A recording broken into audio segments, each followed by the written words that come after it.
بسم اللہ الرحمن الرحیم۔ سابقہ نشست میں نے اس میں باری تعالی القابض کے خواص پر کلام کیا تھا۔ آج کی اس نشست میں کوشش کریں گے اس میں باری تعالی الباسط کے خواص کو بیان کیا جا سکے۔ الباسط یہ ایسے اس میں باری تعالی ہے جو اپنے ذاکر میں خوشی اور انبساط کو کوٹ کوٹ کر کے بھر دیتا ہے اور غموم سے انسان کو آزاد کر دیتا ہے۔ اس میں باری تعالی الباسط بزرگان حضرات نفسیاتی عوارض کے شکار عوام کو تلقین کرتے ہیں کہ اس میں باری تعالی الباسط کو بکثرت پڑھا جائے کہ اس کے پڑھنے سے نفسیاتی عوارض کا خاتمہ ہوتا ہے۔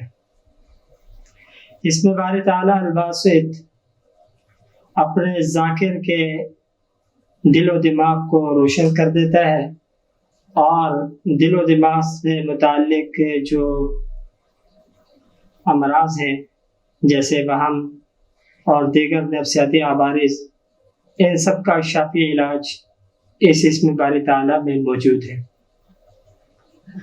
رہی بات یہ کہ اس کے پڑھنے کا طریقہ کار کیا ہے اور کتنی مقدار میں پڑھنے والے کو اس اسم کا ذاکر کہا جا سکتا ہے، تو اس کا آسان اور سہل طریقہ کار ہے پڑھنے کا کہ بعد نماز عشاء یا بعد نماز فجر 144 مرتبہ اس اسم باری تعالی کا ورد کیا جائے اور اس کے بعد جو اپنے مقاصد ہوں، جیسے نفسیاتی عوارض کے شکار ہیں وہ ان عوارض کے خاتمے کے لیے دعا کریں، یا غموم ہے اور غموں کی بھرمار ہے، پریشانی ہے، تو ان کے دفعیے کے لیے دعا کرے۔ اللہ رب العالمین اس اسم باری تعالیٰ کی برکت سے ان کے جملہ حوائج کو پورا فرما دیں گے۔ دعا فرمائے اللہ رب العالمین عمل کی توفیق عطا فرمائے۔